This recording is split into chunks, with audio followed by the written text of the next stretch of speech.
رمضان يا خير الشهور يا فضل رحمن غفور. Assalamu alaikum wa rahmatullahi wa barakatuhu. Ashhadu an la ilaha illallah wahdahu la sharika lahu wa ashhadu anna Muhammadan abduhu wa rasuluhu.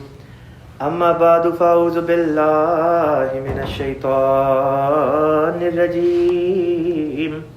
Bismillahir rahmanir rahim. Rabbi shrah li sadri wa yassir li amri wahlul 'uqdatam min lisani yafqahu qawli. Amin. Today, as I had announced earlier, I will be speaking about the rights of husband and wife in the relationship of marriage. Now, this subject is of such a nature that oftentimes it is observed that when the rights of men are spoken of, men pay attention, and when the rights of women are spoken of, they don't seem to pay attention. And the same goes for the ladies' side, that when their rights are spoken of, they pay super attention, and when the rights of their husbands is spoken of, they do not pay attention. So I hope that this time around it would be different, and we would listen to the rights and the responsibilities of both sides. Let me start off by quoting a verse of the Holy Quran from Surah Al-Baqarah, verse number 229. It's a portion of a long verse wherein Allah the Almighty says, وَلَهُنَّ مِثْلُ الَّذِي عَلَيْهِنَّ بِالْمَعْرُوفِ. And they, the women, have rights similar to those of men over them in equity. In other words, the rights of men and women are equal, yet in certain ways different. Nobody should walk away from tonight's discourse with the mindset that women have less rights or men have more rights, or vice versa. Allah Ta'ala in this verse has made it absolutely clear, وَلَهُنَّ مِثْلُ الَّذِي عَلَيْهِنَّ, that the rights of women is equal to that of men. So the rights are equal. They may be different, but they are equal. Now, with that said, let me turn to the excerpt of our beloved Hazur, Sayyidina Khalifatul Masih al-Khamis, Ayyadahullah wa Nasr al-Aziz. Sometime back, our beloved Hazur, and I'm going to be paraphrasing it, Hazur did a series of khitabat in Jalsa Salana UK, where Hazur spoke about the rights of individuals, and he also addressed the concept of rights within a marriage. When speaking of that, Hazur mentioned that oftentimes people are concerned about their rights and not so much concerned about their responsibilities. Even though the rights of men are the responsibilities of the ladies, and the rights of ladies are the responsibilities of men. You know, on the day of judgment, Allah Ta'ala will not ask us, did you get your rights? But Allah Ta'ala will ask us, did you do justice to your responsibilities? In other words, Allah will not ask me if I got my rights from my wife, but He will ask me if I fulfill the responsibilities towards my wife that Allah Ta'ala had put on my shoulders, and vice versa. So this is what Allah Ta'ala tells us to keep in mind when approaching this subject matter. Now, that said, the way I have prepared this document in front of me is I have 25 responsibilities of the wife, and equally, but in some cases slightly different, 25 responsibilities of the husband. And the document ends with an addendum where I have mentioned 5 further points to supplement the subject matter at hand.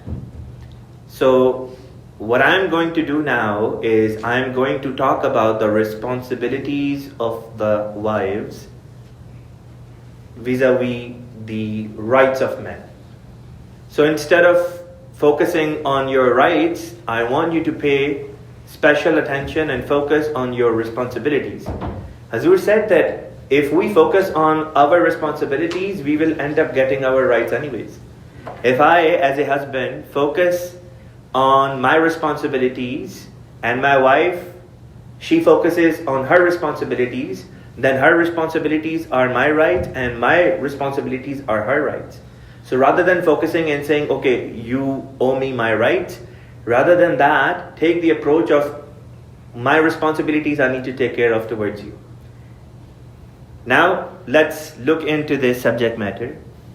The first responsibility, and I'm not going to be contrasting them. I'm going to cover the entire section talking about the responsibilities of the wives first, and then I will talk about the responsibilities of the husband later. So the responsibilities of the wives. Now, given the fact that, we have some young children sitting over here, so some of the rights or some of the responsibilities which I'm mentioning, I expect the elders to be able to understand or read between the lines. The very first responsibility of the wife towards her husband is the wife has to look after the comfort of her husband, give him due respect, and always have regard for his feelings. Appreciate your husband. Number 2, the wife has to safeguard the honor of her husband. Number 3, she has to be the guardian of the property of her husband. Number 4, she has to manage the household and rear and bring up the children properly. This includes that she must not badmouth her husband in front of their children. Number 5, the wife has to treat the relatives of her husband as if they were her own relatives with kindness, respect, and love. When she respects her in-laws, in reality, she is showing respect to her husband. Number 6, she should adorn and beautify herself for her husband and not for non-mahram men. This is one of the complaints that many times men have, that when they come from work, when they come back from work, that their wife, she is not in a presentable state. Now, same goes for the men's side, that it is equally our responsibility to maintain our physical appearance for our spouse as well. We'll talk about that, inshallah, a little bit later. So, point number 7, the wife should bear in mind the tastes or the likes of her husband, whatever he likes and whatever he dislikes, in the matter of food and dressing. She should be, point number 8, she should be ever mindful of her husband's health. Point number 9, she should give her most sincere advice when her husband consults her about any of his problems. Number 10, the wife should not make unfair and unreasonable demands. Number 11, she has to remain loyal to her husband under all conditions and be a source of strength to him in adverse circumstances and stick fast to him through thick and thin. Number 12, she should watch that the dignity and reputation of her husband are not damaged by any of her actions. Number 13, under all conditions, her behavior should be conducive to peace and tranquility in the house. Number 14, she should take care of her husband's physical needs in compliance with the Sharia of Allah the Almighty. Number 15, she should not let people of questionable character nor individuals that are disliked by her husband in the house. Number 16, she should not disclose the personal and private matters of her house in front of others. Sharing the flaws of her husband is a big no. Number 17, if the husband is the only son or only child and his elderly parents are dependent on him, then the wife should not demand to live separately. Number 18, if the wife has any debt from before the marriage, then it is her own responsibility to pay it off unless the husband willingly takes care of it. Number 19, if the wife has a job or a business, then she should make sure that her responsibilities towards her husband, their children, and her house are not affected and take priority. Point number 20, in case of a marital dispute, the wife should try to resolve the issue with her husband, and if the matter is not resolved, then she should involve an unbiased family member from her side as her arbiter. Point number 21. The wife should cover herself modestly whenever in the presence of non-mahram men. This, however, does not mean that she should be restricted to the four walls of her home. Number 22, the wife should never cause any sort of harm to her husband or to their children. Number 23, the wife should try to be the best friend of her husband.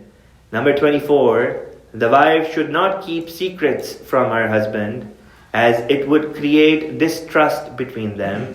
And point number 5, do not argue with your husband in front of others, especially your children. So these are 25 responsibilities based on the Holy Quran, the ahadith of Rasulullah sallallahu alaihi wasallam, the statements of Hazrat Aqtas Masih Maud alayhi salam, and of Khulafa. Now, I will speak about the responsibilities of the husband towards their wives. So the responsibilities of husbands become automatically the rights of the wives. Point number 1. The husband should respect and be very mindful of the susceptibilities of his wife. He should also protect her honor. Number 2. He should try to be a source of comfort to his wife and behave in a manner that she is convinced that she alone is the center of his love and affection. Appreciate your wife. Number 3, the husband should protect his wife and their children at all costs. Point number 4, the husband should participate in the management of the house by giving a helping hand in the household chores of his spouse, including the raising of their children, which entails that he must not badmouth his wife in front of their children. Point number 5, he, the husband, should not object to his wife meeting her relatives, provided no mischief is feared from their side. He should also be respectful to them. If he shows respect to them, then in reality, he is showing respect to his own wife. Number 6, he should refrain from keeping a close watch over every movement of his wife as if he had no confidence in her, and thus making her life miserable. In other words, don't micromanage. Point number 7, he should always be disposed to overlook the minor shortcomings of his wife and be generous in forgiving and forgetting. Number 8, he should look after the health of his wife. She is, as a matter of fact, his better half and should never be neglected under any circumstances. Number 9, he should consult his wife in all family matters of importance and handle the situation as decided by mutual consent. Number 10, the husband should display a sense of utmost sympathy if the wife is in some distress or has met with some misfortune. Number 11, husband has to remain loyal to her, meaning his wife, in all circumstances and must not look toward non-mahram women nor befriend them under any guise. Number 12, he should shun every act or word which is likely to displease or agonize his wife. Number 13, the husband should at times take his wife and children for outings and to join them in their happy moments. Number 14, he should take care of her physical needs in compliance with the Sharia of Allah. Number 15, the husband should pay her dowry as soon as possible rather than delaying it. So हक महर जितना जल्दी हो अदा कर देना चाहिए, इसको delay नहीं करना चाहिए. बाज़ लोगों के ज़हन में ये एक गलत फहमी बैठ चुकी है कि हक महर जो है वो तलाक की सूरत में अदा किया जाता है. हरगिज़ ऐसी बात नहीं. तलाक की सूरत में तो अगर आपने अदा नहीं किया हुआ तो फिर आपसे जो निज़ाम है वो निकलवा के फिर पैसे औरत को उसका हक दिलवाता है. लेकिन शरीयत औरत को ये हक देती है कि जब शादी होती है तो वो अपना हक महर पहले दिन भी मांग सकती है, और मर्द के ऊपर ये बात लाजिम है कि वो हक महर को जैसी बीवी मांगे वो अदा करे. और अगर वो हक महर अदा नहीं करता और ये तवक्को रखता है कि बेगम उसकी जो भी ज़रूरियात है उसको पूरा करे, तो औरत को शरीयत हक देती है कि जब तक खामद उसको ये उसका बुनियादी हक नहीं देता वो खामद को उसके हक से रोक दे. So paying of haq meher should be done at the earliest. If the wife is not asking for it, it doesn't mean that she doesn't want it. So at your earliest, give her the haq meher. Regarding haq meher, let me clarify this point, that inflation does not affect the amount of dowry. The inflation does not affect the amount of haq meher. For example, if somebody got married, let's say 30 years ago, 40, 50 years ago, and the haq meher they put down at that time was 50,000 Pakistani rupees or Indian rupees or whatever currency. Now 50,000 Pakistani rupees in today's amount, especially here, if you were to compare it against the dollar, is nothing. I believe, if I'm not mistaken, it's probably maybe around less than $200. So some women are probably of the opinion that 50,000 rupees back then might have meant maybe $10,000. So 50,000 rupees 30, 40 years ago should now be inflation taken into consideration, translated to maybe perhaps $10,000. That's not the case. 50,000 rupees from 30, 40, 50 years ago still mean 50,000 rupees. So if you think that it seems bad, well, it was always on you, on the ladies, to demand your right. You could have asked for this haq meher on day one. If you did not, and you waited 10, 20, 30, 40 years, then the verdict of the Sharia is very clear, that inflation will not affect the amount of haq meher. Moving forward, point number 16. The husband should not disclose the personal and private matters of his house to others. Sharing the flaws of his wife is a big no. Unfortunately, among some shameless men, there is this habit of sharing the personal and private matters of whatever happens behind closed doors in their bedroom. Things that are of absolutely private in nature are discussed by some shameless men, either among their brothers or their friends or colleagues, and they consider it a form of pride by discussing such things. Allah Ta'ala has mentioned that men and women, husband and wife, are clothing for each other. And the purpose of clothing is to cover the nakedness of one another, not to make each other naked in front of the world. Point number 17. At times there can be issues between the wife and her in-laws if living in a joint family system. Therefore, women have the right to want a separate home, and this should be honored by men where the circumstances allow. Some people say that, oh, we believe in joint family system. Let's say there are 3, 4, 5 brothers, and they all get married and they all want to live together because that's the desire of their parents, to live together in a joint family system. That's not what Islam teaches. Islamic teachings are very clear cut on this issue. that every couple should have their own living arrangements. They should live independently. I already mentioned about the exceptional circumstance where the husband is the only son or maybe perhaps the only child, and the parents are elderly or they rely on their son. In that case, it would be unjust on the part of the wife to say, Islam says that I can have my own independent living arrangements with my husband and children, so let's move away from your parents. They're elderly, they rely on you. Forget that. This cannot fly. This is not allowed. And unfortunately, some men are as such, and I don't have the word other than the word shameless to use for them, who forget about the rights of their elderly parents.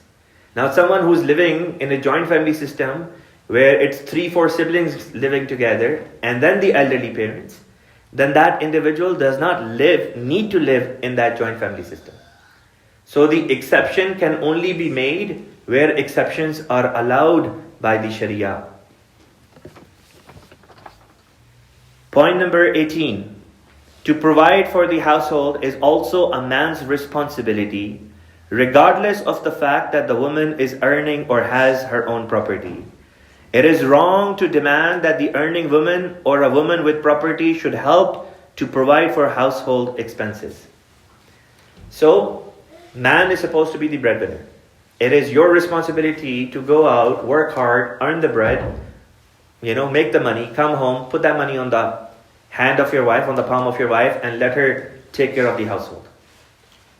Now, some women have this expectation that because her sister or her cousin or somebody in their neighborhood or someone who she's befriends with has a bigger home, so she has to have a bigger home, if not equal in size.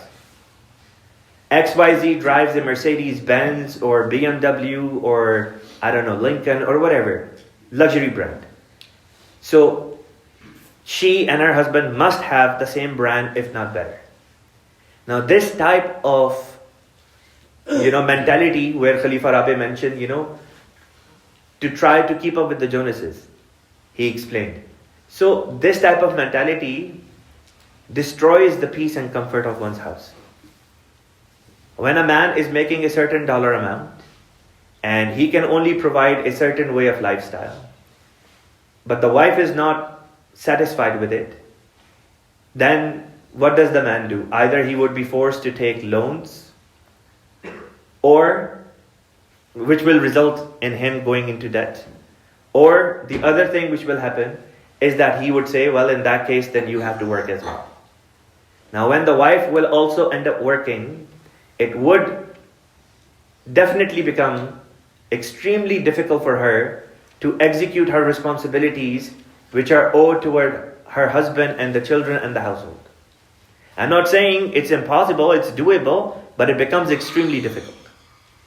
Think of it like this. When Holy Prophet ﷺ and Hazrat Khadijatul Kubra radiyallahu ta'ala anha, when they got married, Hazrat Khadija at that time had a fully functional, operational, independent business of her own. So what did she do? She handed over her business to the husband, and then she focused solely on taking care of the household. So we have our role models explained to us by Allah Ta'ala. Hazrat Khadija is our role model. So if the lifestyle is not monitored and managed accordingly, husbands might ask the wives that, okay, in order to provide for a certain lifestyle, you have to work. If she works, she'll get the money. But then comes a lot of baggage with it. Now, the woman is being forced to go, I hate to say it, in a man's world. When you go outside, the way society outside the house is designed is that it is designed for men to operate freely. And that is why Islam says that when women have to go outside, they should do their parda, because they're entering the men's territory. So, when a woman goes in a man's land, in man's territory, it has certain ups and downs. I don't need to get into that. That's one issue. The other issue, of course, will be that she would equally be tired when she comes home and the husband says, okay, what's for dinner? And she will say, well, just like you, I was also working. Now, the dynamics of the house are now shifting. They're changing. They're becoming lopsided. Previously, the husband would work outside, come home, and the wife would take care of the things at home. Now the wife is also working outside. And Islam says because working outside is extra for her, her primary responsibility is at home. But because she took this extra responsibility, at times she becomes negligent towards her primary responsibility, which was at home. That's the other issue. The third issue that comes with it as a baggage is that if the wife is also working, she's a human being, she gets tired too. Who is taking care of the kids if there are kids involved? Either the in-laws or the daycare. Allah Ta'ala nowhere has said that it is the responsibility to inculcate morals in the children, in your children, by your in-laws or the daycare people. It is the responsibility of the mother of the children, primarily, and in support, the husband. So, keep in check the kind of lifestyle you want, if it is producing a healthy lifestyle at home or destroying the peace and comfort of your household. Point number 19. The husband should provide for all her reasonable needs, the reasonable needs of the wife, and keeping within his means should be disposed to spending in that respect with an open hand. This includes adequate housing, clothing, and sustenance. He should give her some spending / pocket money. A excerpt of our beloved Hazur, Ayyadahullah Ta'ala bin Nasr al-Aziz, from 4th of September 2004 at Jalsa Salana, Switzerland. Hazur stated, and I quote, Allah the Exalted states that another sign of believers is that they must exercise patience. There are many occasions in life, such as loss in business transaction, theft or burglary, etc., or when the husband finds himself in a financially unstable position and is unable to provide spending money to his wife according to her needs. In such situations, certain women create uproar and cause a ruckus and start fighting with their husbands. They raise their demands to such heights that the husband is unable to meet the financial burden. I am not saying that in every situation it is the husband who is right, whereas the wife is wrong. In certain cases, women are in the right as well. However, I am talking about those women, a majority of whom are demanding. Such situations result in constant conflict, argument, quarrel, and dispute in the household. Or there are situations where, due to the unfair demands, husbands lose their way, and when bickering is going on, they can wrongly become violent towards their wives. Or in order to meet the pressure of undue demands from their wives, some men take on debt, due to which the entire household comes under the grip of a vicious cycle.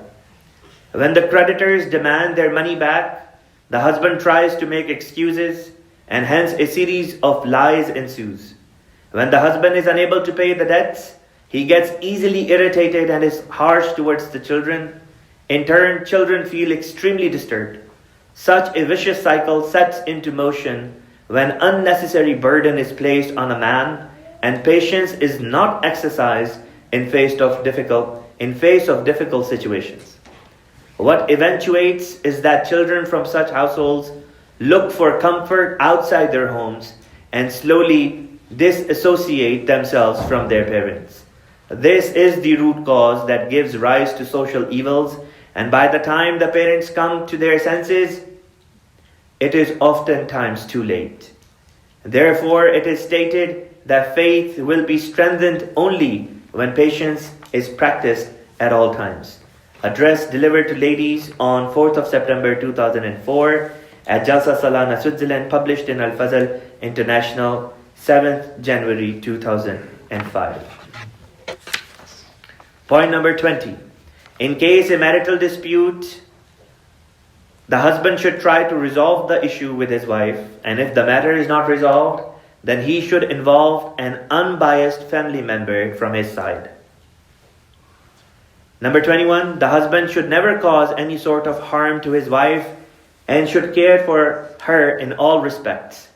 He should also try to keep a peaceful and loving environment at home. Point number 22, he should see that trifles do not lead to a situation in which tempers are lost and threats of divorce and separation are pronounced. बाज़ मर्दों को इस बात की आदत होती है कि बात पे गुस्से में आके झगड़ा करके फौरन औरत को कह देते कि जाओ मैं तुझे तलाक दे दूंगा या मैंने तुझे तलाक दी। एक बंदा हर चंद दिन बाद अपनी बीवी को गुस्से में आके तलाक दे देता और अगले दिन उठ के कहता मैं गुस्से में था, माफ़ कर दो, और वो ये समझते थे कि जैसे बस बात आई गई होगी। बहरहाल ये मसला इवेंचुअली दारुल इफ्ता में भी गया, हजूर के पास भी गया, और हजूर अनवर अल्लाह ताला बिनसर अज़ीज़ की तरफ से इसके ऊपर ये इरशाद आया कि आपने शरीयत के मसले को मजाक बनाया है। जब आपने तलाक दी है, चूंकि आपने शरीयत के मसले का मजाक बनाया हुआ है, इसलिए अब फतवा यही है कि आपकी तलाक हो गई,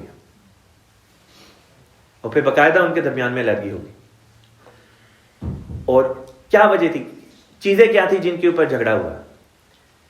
कि बीवी ने चाय दी, चाय थोड़ी ठंडी हो गई थी, या खामन ने बीवी से खाना मांगा, बीवी किसी और चीज में बिजी थी और थोड़ी देर हो गई तो इस बात के ऊपर तलाक दी थी, या खामन सोया हुआ था, बीवी को खामन से कोई काम था, उसने उसको उठाया, खामन ने गुस्से में आके तलाक दे दी। बट फजूल बचकानी बातें, और अब सारी जिंदगी का रोना।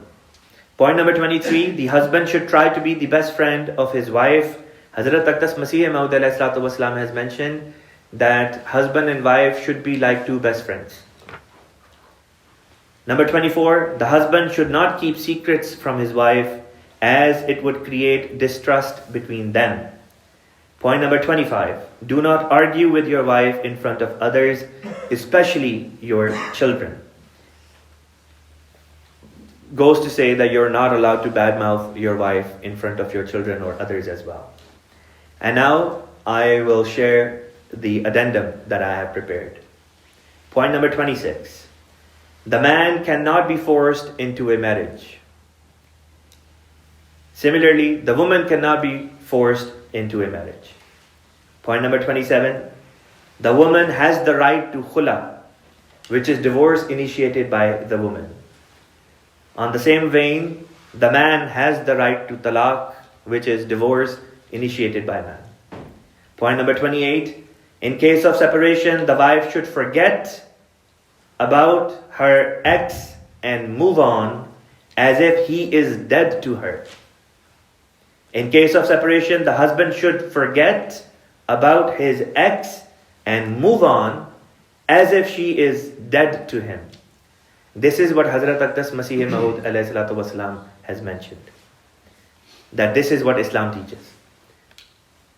Unfortunately, many a times it happens that two individuals decide to call it quits, and several years later, they're still going at it against one another.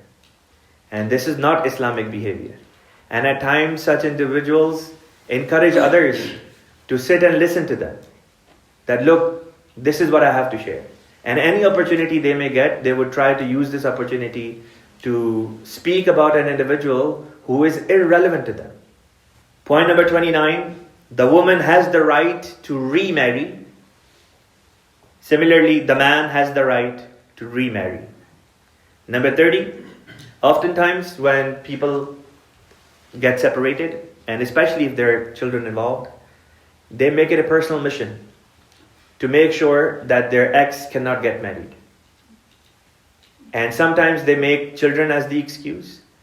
And sometimes when children are not even involved, just because they don't want to let go, they would not let this person remarry.